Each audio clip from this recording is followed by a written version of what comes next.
The elderly woman in the janitor's uniform stood silently as the young executives mocked her worn clothes and hearing aids. They had no idea they were insulting General Elizabeth Wilson, the most decorated female commander in military history. General Elizabeth Wilson, 72, sat in her study, surrounded by medals and commendations from her illustrious 45-year military career. 3 months away from a family security firm had given her time to contemplate her grandson's future.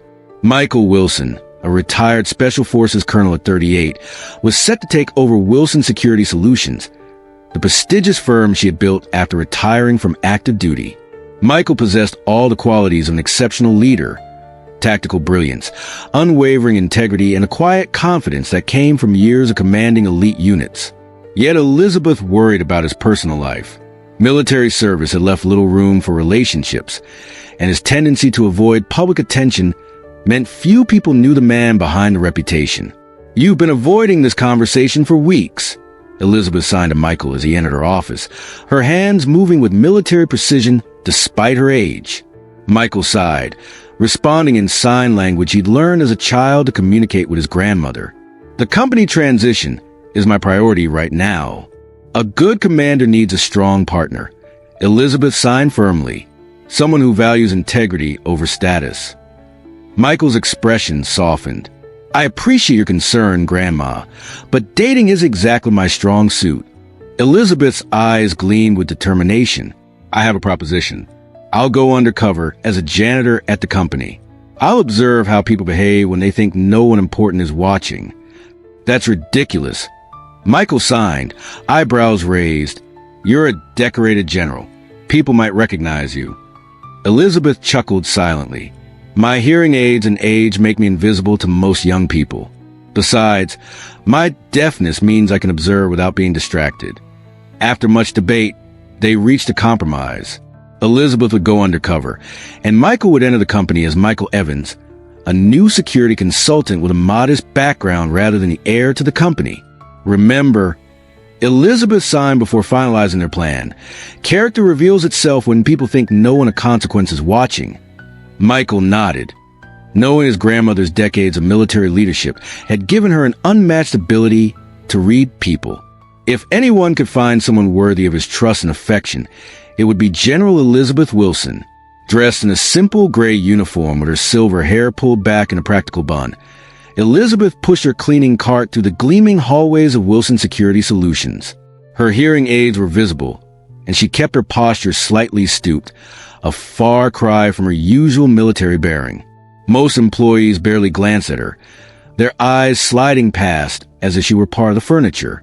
In the main analysis department, a group of security specialists huddled around a desk, excitement evident in their animated gestures.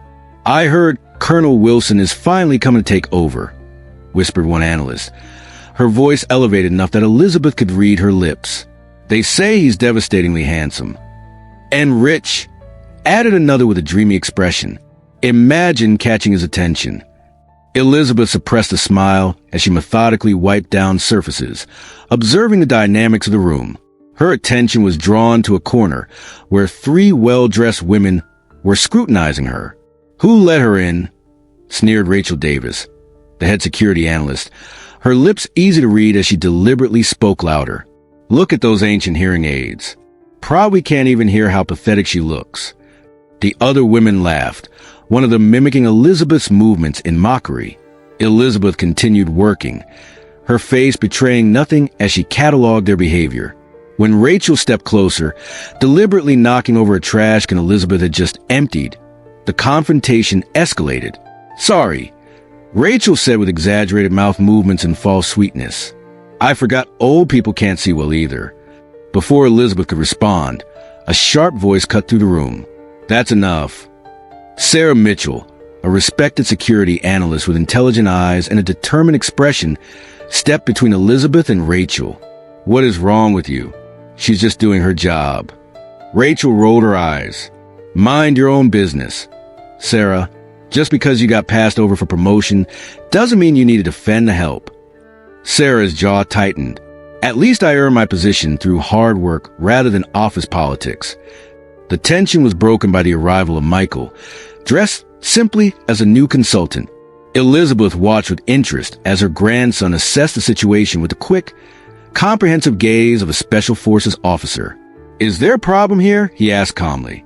Rachel's demeanor instantly transformed. "Not at all," she purred, "just welcoming our new team member." As the group dispersed, Sarah helped Elizabeth pick up the scattered trash. "I'm sorry about that," she said, speaking clearly while facing Elizabeth directly. "I'm Sarah." Elizabeth smiled genuinely. "Thank you, dear." "I'm Elizabeth," she signed while speaking slowly. Sarah's eyes lit up as she responded with basic sign language. "You're welcome," she signed back. Later that day, the department had assigned Sarah and Michael to work together on a high-priority security protocol for a diplomatic event. Elizabeth observed from a distance as they collaborated, noting how Sarah treated Michael as an equal despite believing he was just a new consultant. She didn't flirt or try to impress him.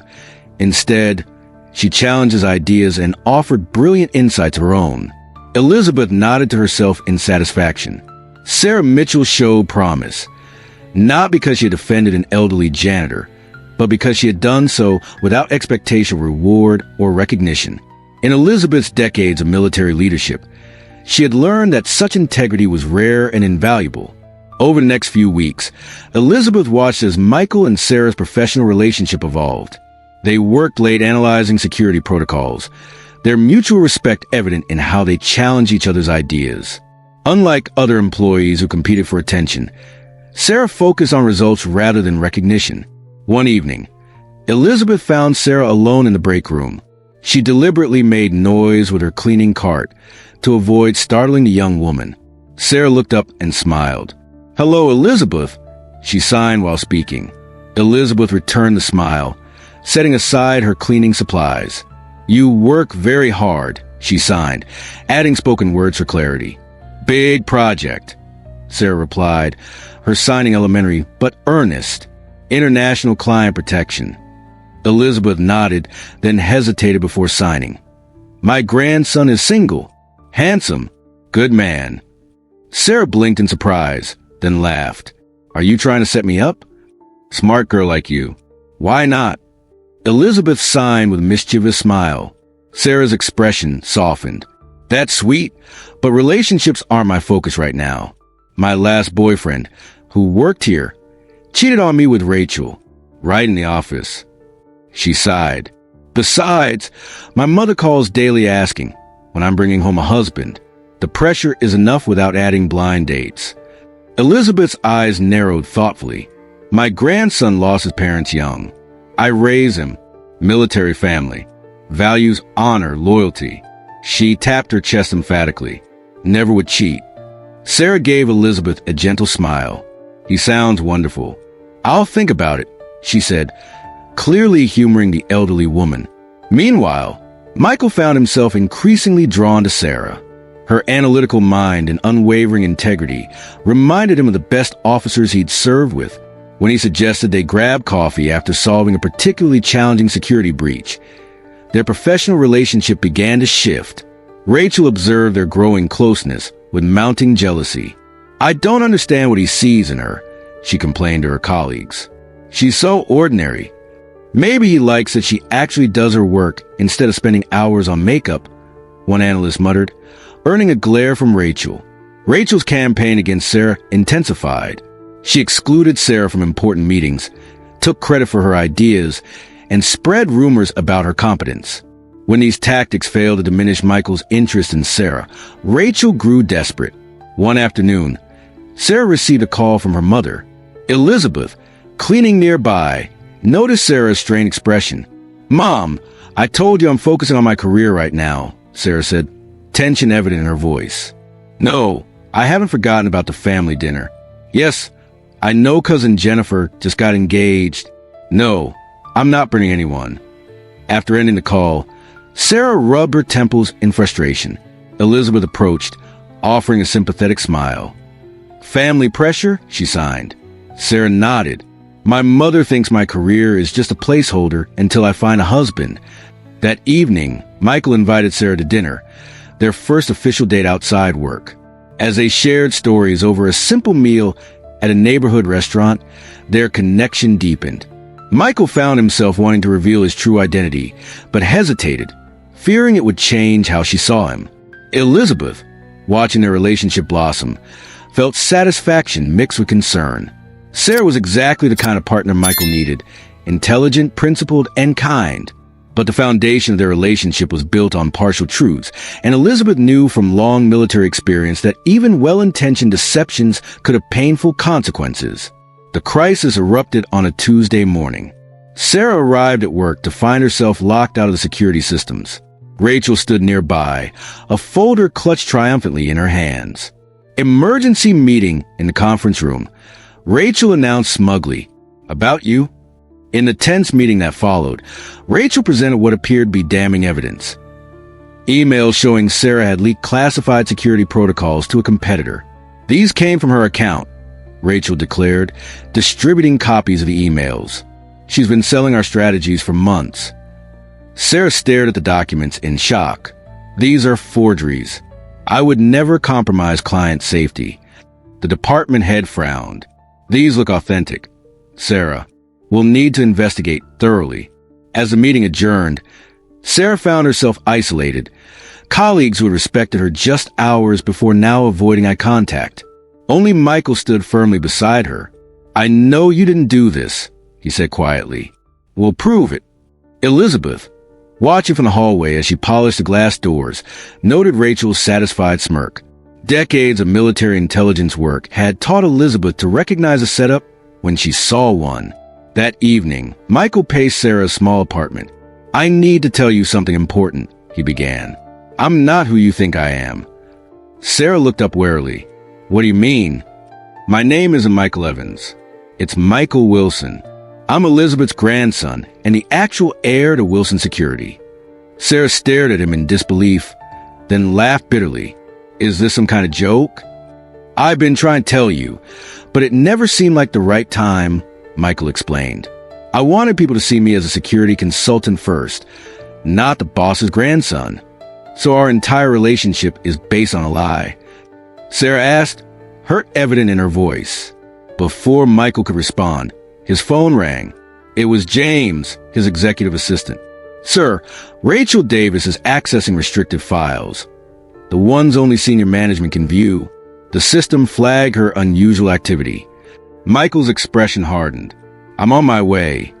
The next morning, Michael implemented his plan. James arrived at the office dressed impeccably, introducing himself as Michael Wilson. The staff immediately swarmed around him, especially Rachel, who practically pushed others aside to stand at Michael Wilson's side. "I've heard so much about your security innovations," Rachel gushed. "Perhaps I could show you some of my protocols?" The real Michael, still in his consultant disguise, watched from across the room. When James announced an emergency security breach meeting, everyone gathered in the conference room. Michael stepped forward. "Before we begin, there's something you should know." He stood tall, his military bearings suddenly evident. "I am Michael Wilson." Stunned silence fell over the room. Rachel recovered first, laughing dismissively. "That's ridiculous. Mr. Wilson is right here." She gestured to James. "Actually," James said with a slight smile, "I'm his executive assistant." Michael continued calmly. "Last night, our systems detected unauthorized access to classified files. The user was attempting to plant false evidence to frame Sarah Mitchell. Security footage appeared on the screen, clearly showing Rachel accessing restricted areas. Furthermore," Michael added, "forensic analysis of the emails used to accuse Sarah shows they were created on Rachel's workstation." Rachel's face drained of color. "You can't prove anything."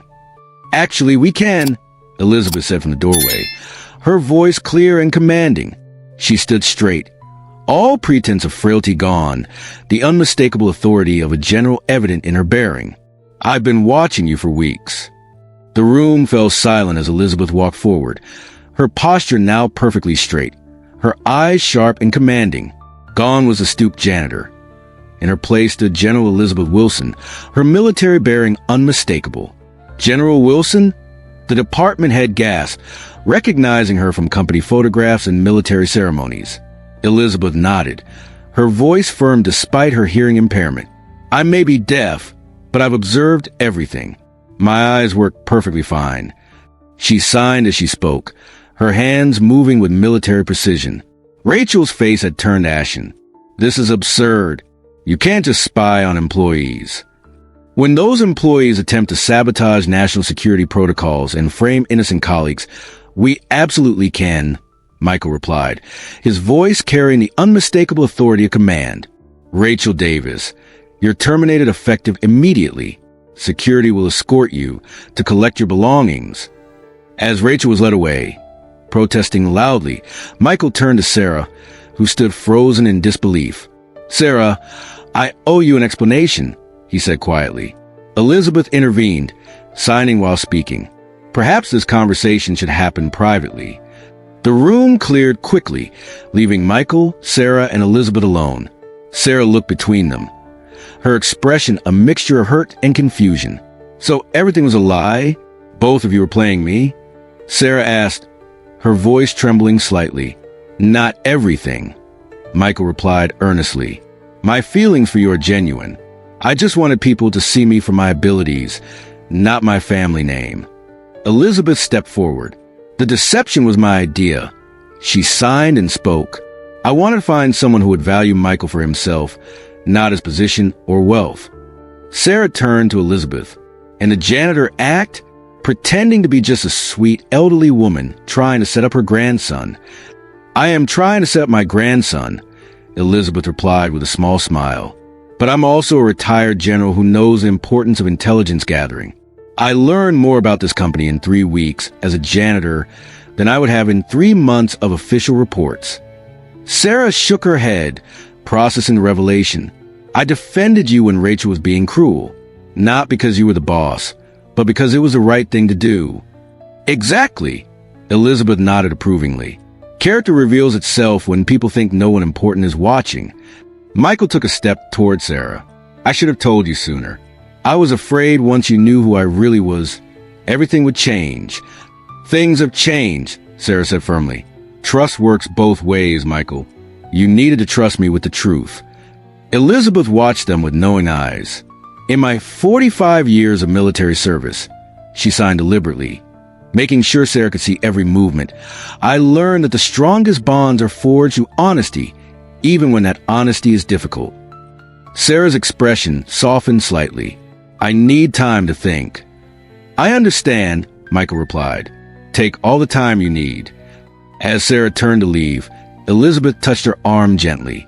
"When I was commanding troops in combat zones," she said, her voice carrying the weight of experience, "I learned that second chances are rare. Don't discard something valuable because the packaging surprised you." Sarah paused, considering the general's words. "I'll think about that too," she said finally, before walking away. Later that evening, Michael sat in his office, staring at the security footage from the past weeks. Sarah defending Elizabeth, working diligently while others schemed, standing firm in her principles even when it cost her. His grandmother had been right about her character all along. His phone buzzed with a text from Sarah. "We need to talk. Coffee tomorrow." Michael smiled, hope rekindling. Perhaps honesty could indeed forge the strongest bonds. 1 month later, Elizabeth sat at the head of the conference table, watching with pride as Michael presented the company's new ethical security framework. Sarah sat beside him, now officially the head of security analysis, her promotion based entirely on merit. After the meeting, Michael and Sarah joined Elizabeth for lunch in her office. "You two seem happy," Elizabeth signed with a knowing smile. Sarah, whose sign language had improved considerably, replied, "We're working on it. Honesty helps." Michael reached for Sarah's hand. "Grandma, there's something I never told you. Sarah and I actually met years ago." Elizabeth raised an eyebrow questioningly. "During my first deployment," Michael explained, "I was at the military hospital visiting a wounded teammate. Sarah was volunteering there, reading to veterans." Sarah nodded. "I didn't recognize him at first. He was in uniform then and much younger. She was the only person who treated the wounded soldiers like normal people, not objects of pity," Michael continued. "I never forgot that." Elizabeth's eyes twinkled. So my elaborate scheme was unnecessary? Not entirely, Sarah laughed. Without your meddling, we might never have reconnected. Elizabeth sighed with satisfaction. Sometimes even generals need a bit of luck in their tactical operations. As they shared the meal, Elizabeth observed the easy affection between them. Her mission was accomplished, not through military precision, but through understanding what truly mattered. Finding someone who demonstrated integrity even when no one seemed to be watching.